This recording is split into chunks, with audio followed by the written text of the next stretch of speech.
Picture this. September 7th, 1996. The MGM Grand lobby in Las Vegas is swarming with thousands of people. Mike Tyson just obliterated Bruce Seldon in under 2 minutes, and the adrenaline in the air is absolutely toxic. A rival gang member stands in the crowd, thinking he got away with the ultimate disrespect, snatching a death row records chain months prior. Suge Knight sees him. He doesn't panic. He lets the rival crew think they have the upper hand. They pushed first. But that was the very last decision they made before Tupac Amaru Shakur reacted. When people talk about Tupac today, they love to focus on the poet, the revolutionary, the Hollywood star with a radiant smile that could freeze a room and charm the world in the exact same breath. But underneath the diamond-studded Rolexes and the silk Versace shirts, there was a fiercely loyal soldier, a man who lived by an uncompromising, unbreakable code. To understand the absolute chaos of that Vegas night, you have to understand the aura of 96 Pac. He wasn't just a rapper anymore. He was a terrifying force of nature. Fresh out of a New York prison, he had transformed into Makaveli the Don. He was working around the clock, dropping historic double albums, shooting blockbuster movies, and building an untouchable empire. But the streets were always watching. Months before this night, deep inside the Lakewood Mall in California, a death row affiliate named Trey Lane was out shopping. Out of nowhere, he was rushed. A heavy crew of Southside Crips, led by a man named Orlando Anderson, beat him down. They didn't just jump him. They snatched his death row medallion. In the mid-90s, a death row chain wasn't just a piece of gold hanging on a neck. It was a flag. It was a declaration of invincibility. Stealing it was an act of war. It was a direct spit in the face of Suge Knight and the entire label. But Suge was a dark master of the waiting game. He didn't retaliate in the mall. He let the disrespect marinate. He let Orlando Anderson and his crew walk around feeling untouchable. He let them push first. Now, bring it back to Vegas. The final bell rings. Tyson wins. The crowd of thousands pours out into the pristine casino lobby. The energy is violent. Tupac is electric. He is bouncing on his toes, hyped from the knockout, radiating that supreme Makaveli energy. Then, through the sea of bodies, Trey Lane spots him. Orlando Anderson, the chain snatcher. Trey leans in and whispers in Tupac's ear. Time completely stops. Pac doesn't look around for security. He doesn't hide behind Suge.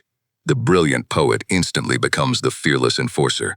Because as Tupac himself famously warned the world, "I'd rather die like a man than live like a coward." Welcome back to the channel. When people talk about 96 Pac, they talk about the platinum plaques. They talk about the money, the custom Versace suits, and the blinding Hollywood stardom. But they always forget the loyalty. Tupac wasn't just a rapper. He was a poet, a revolutionary, a complex genius with a supreme intellect and a force of nature who treated his crew like absolute blood. If you crossed his family, you crossed him. There was no middle ground. Today, we are breaking down the legendary fatal night at the MGM Grand. We are going back to the exact moment the Southside Crips thought they could test death row records and walk away breathing. We are going to look at how Tupac's fearless aura froze the entire room before the ultimate chaos erupted. Because to understand why Pac threw everything away for a gold chain, you have to understand the unbreakable code he lived by. Tupac Amaru Shakur didn't just rap about loyalty. He weaponized it. He drafted the code of thug life years earlier to bring honor and structure to the streets. It was a philosophy of self-defense, a survival manual written by a man who read Machiavelli in a prison cell and plotted a global empire. So when he signed to death row, he didn't just sign a music contract. He enlisted in an army. Suge Knight had bailed him out when the rest of the industry turned its back. In Pac's mind, that debt was paid in blood. That death row medallion he wore wasn't just a piece of jewelry to flex for the cameras. It was a shield. It was the crest of the untouchables. When Trey Lane whispered in Tupac's ear that Orlando Anderson was standing right there in the casino lobby, the world stopped spinning. Think about the psychology of this exact moment. You are the biggest superstar on the planet. You have millions in the bank, unparalleled creative velocity, and you have massive bodyguards whose only job is to protect you. Any other celebrity would have pointed a finger and let the muscle do the dirty work. Not Makaveli. The Southside Crips were standing tall, completely confident. They had pushed first months ago. Now, they were waiting to see what death row would do. Suge Knight was calculating, cold, letting the tension build in the air. But Tupac operated on pure, unfiltered passion and street-level pragmatism. He stepped to the front of the pack. The casino was packed, the energy was frantic, but the space around Tupac suddenly went dead silent. His aura alone dictated the atmosphere. He walked straight up to Orlando Anderson, a known, dangerous street killer with absolutely zero fear in his heart. He didn't flinch, he didn't blink, he didn't wait for permission. In that fraction of a second, the rival crew realized they had made a fatal miscalculation. They thought they were dealing with an entertainer playing a role. They forgot they were dealing with a revolutionary. As Pac himself laid it out for the world, "I'd rather die like a man than live like a coward." To fully grasp the gravity of that split-second decision in the MGM Grand lobby, we have to rewind the clock. We have to leave the blinding neon lights of the Las Vegas Strip and head back to the concrete reality of California. It was months earlier, deep inside the Lakewood Mall. It was supposed to be a regular afternoon for a death row affiliate named Trey Lane. He was just out shopping. But in the mid-90s, the wrong face in the wrong zip code could ignite an absolute bloodbath. Out of nowhere, Trey is surrounded. A heavy, highly coordinated crew of Southside Crips corners him in the mall. Leading the pack is a notorious street figure named Orlando Anderson. They don't just jump Trey Lane. They don't just beat him down to assert their dominance. They decide to cross the ultimate, unforgivable line. As Trey falls, they reach down and violently snatch his Death Row Records medallion. You have to put yourself in the mindset of 1996. That chain wasn't just a piece of custom jewelry. It wasn't just gold and diamonds pressed together to flex in a music video. That medallion was a flag. It was a heavy, shining crown. It was a declaration of absolute invincibility. Wearing it meant you were protected by Suge Knight. It meant you were blood-tied to the most feared, most powerful, and most ruthless record label in the entire history of hip-hop. Stealing that chain wasn't a petty mall theft. It was a direct, intentional declaration of war. It was a spit in the face to a multi-million-dollar empire. When word got back to the death row camp, the streets braced for an immediate reaction. Everyone expected Suge Knight to unleash his infamous muscle that very same night. But Suge was a different kind of general. He didn't panic. He didn't retaliate in the heat of the moment. He did something far more terrifying. He waited. He let the disrespect marinate in the streets. He let Orlando Anderson and his rival crew push first. Suge allowed them to walk around the city with a dangerously false sense of invincibility, parading that stolen gold like a trophy. They thought they had outsmarted the biggest boss in the game. They actually believed they had won, but they completely failed to factor in Makaveli. Tupac wasn't at the mall that day, but to him, it didn't matter. When you disrespect the family, you disrespect the Don. Tupac operated on a frequency of pure, uncompromising loyalty. He absorbed the insult as if the chain had been snatched right off his own neck. He knew that in his world you either stand your ground or you get swallowed whole. He watched the rival crew celebrate, knowing a violent reckoning was inevitable. He understood the absolute stakes of street politics because, as Tupac himself once said, "A coward dies 1,000 deaths. A soldier dies but once." Fast forward to September 7th, 1996. The heat in Las Vegas is sweltering, but inside the MGM Grand, the atmosphere is absolute ice and electricity. Tupac Amaru Shakur is at the absolute untouchable peak of his global dominance. He is the biggest star on the planet, walking through the casino like a conquering king. He is wearing a silky golden-orange shirt. Heavy diamonds and gold drip from his neck. Pure Makaveli energy radiates from his every single step. He had just watched Mike Tyson absolutely dismantle Bruce Seldon in under 2 minutes. For Pac, it wasn't just a boxing match. It was a mirror of his own life. Quick, brutal, and totally dominant. He is electrified. Cameras catch him bouncing around the arena corridors, throwing up West Side signs, his smile lighting up the entire room. He is telling anyone who will listen that death row is untouchable. He grabs the camera and shouts about Tyson's knockout, fueled by pure, unadulterated adrenaline. Tupac had a spark within him that made people fiercely loyal, but it also made people bitterly jealous. He possessed a raw, unfiltered light that the corporate world just couldn't comprehend. He was the realest entity in a fake industry, and that unapologetic realness intimidated everyone who had to wear a mask. When Pac walked into a room, all eyes literally shifted to him. The aura was magnetic, but that same aura came with a heavy, dangerous price. Because underneath the millionaire superstar, underneath the Hollywood actor and the Billboard chart topper, was a man who still lived strictly by the laws of the street. He could walk the runway for Gianni Versi in Milan one week and enforce the absolute laws of the pavement the next. To Tupac, the fame was just a megaphone. The money was just a tool. The core of his spirit remained fiercely, ruthlessly protective of his people. He believed that if you let someone disrespect your brother, you were inviting them to disrespect you. To Pac, loyalty wasn't just a clever lyric written in a notebook to sell records. It was a physical action. It was a blood oath. You stand up or you get stepped on. There was absolutely no compromise. So when he paraded through the MGM Grand lobby that night, surrounded by his death row brothers, he wasn't looking for trouble. He was celebrating life. He was celebrating victory. But the streets have a funny way of finding you, even in a billion-dollar casino. As the massive entourage moved toward the exit, the energy suddenly shifted.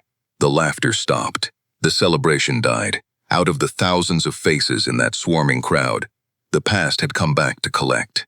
The Lakewood Mall disrespect was standing right in front of them. The tension in the room instantly turned to poison, and the millionaire superstar was about to make a split-second decision that would change the course of music history forever. The final bell echoes. Mike Tyson has just decimated his opponent, and the MGM Grand is an absolute madhouse. Thousands of people are pouring out of the arena and into the lobby. The casino floor is a chaotic sea of flashing cameras, expensive suits, and blinding neon. In the center of it all is the death row machine, a massive, intimidating wall of muscle, moving as one single, unstoppable unit.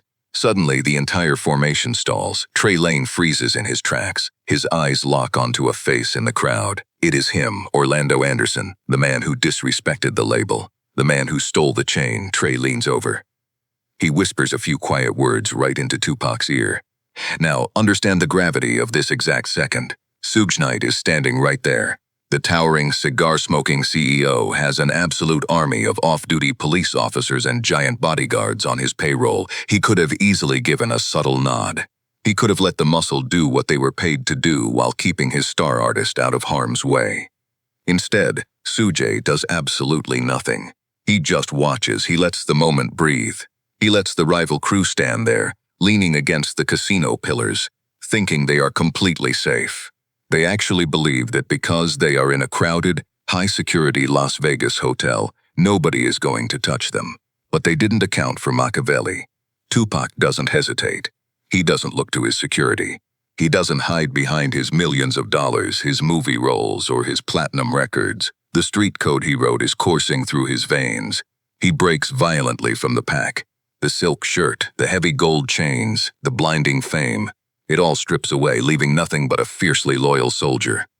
He storms directly up to Orlando Anderson. The sheer aura of the man creates a vacuum in the middle of the crowded casino. He looks the rival gang member dead in his eyes. There is absolutely zero fear. "You from the South?" Pac asks. Before Orlando can even process the question, before he can even blink, Tupac swings. It is a massive calculated right hand. He drops him. Instantly, the tension snaps. The entire death row camp swarms like a pack of wolves. The pristine, luxurious casino lobby explodes into an absolute war zone. Velvet ropes are crushed. Security guards are completely helpless. It is pure, unadulterated chaos. But in the center of that violent storm, Tupac stood his ground. He didn't throw the punch for clout. He didn't do it for the cameras. He did it to defend his brother's honor without a single second of hesitation. He risked his freedom, his career, and his life because his personal code demanded it. He saw an enemy of his family, and he handled it himself. He proved to the entire world that the words he spoke into the microphone were the exact laws he lived by. As the legend himself famously put it, "I'd rather die like a man than live like a coward." That single explosive punch echoing through the MGM Grand was the ultimate undeniable display of Tupac's heart. He wasn't acting. He wasn't playing a gangster role for the flash of the paparazzi cameras or trying to sell another million records. The media loved to label him a menace, but in that raw moment, he was simply a fiercely loyal soldier who absolutely refused to back down when his family was disrespected. He didn't wait for Suge's permission. He didn't hide behind the massive corporate shield of death row records. He handled it, personally, because to Tupac, a threat to his brother was a direct threat to his own soul, but that same fearless loyalty carried a devastating, inescapable price. That absolute refusal to compromise his street code, the very thing that made him a magnetic global icon, would tragically cost him his life just hours later. Think about the haunting, agonizing irony of that night. Tupac was sitting at the absolute pinnacle of human success. He had the #1 album in the country. He had millions in the bank. He was shooting Hollywood blockbuster movies and talking about leaving the destructive street life behind to move into politics and empower his community. His mind was evolving at a brilliant, staggering pace. Yet the heavy gravity of the streets pulled him back down one last time. The retaliation for that lobby brawl was swift, brutal, and world-shattering. Just hours after defending the death row chain, a white Cadillac pulled up alongside Suge Knight's black BMW on the neon-lit Las Vegas Strip. Gunfire erupted in the desert night, and the brightest, most complex star in the history of hip-hop was violently extinguished. Tupac Amaru Shakur lived by the sword. He embraced the chaos, the pain, and the beauty of his reality with every single breath he took. He became an immortal legend precisely because he was never ever afraid to swing that sword when his core principles were tested. He didn't just rap about loyalty. He bled for it. He didn't just write poetry about honor. He laid his own life on the line to prove it. As he once told us, death is not the greatest loss in life. The greatest loss is what dies inside while still alive. Tupac never let his spirit die. The world lost an unparalleled genius that night, a visionary who was snatched away before he could fully realize his ultimate master plan. But the aura of Makaveli, that never died. It only grew stronger. Do you think anyone in hip-hop today has that kind of raw, uncompromising aura of 96 Pac? Is there anyone breathing right now who genuinely lives the words they speak into the microphone, no matter the ultimate cost? Let me know your thoughts down in the comments below. If you respect the legacy of the greatest to ever do it, make sure you hit that subscribe button. We are keeping his true history alive on this channel. Until next time, stay strong and always keep your head up.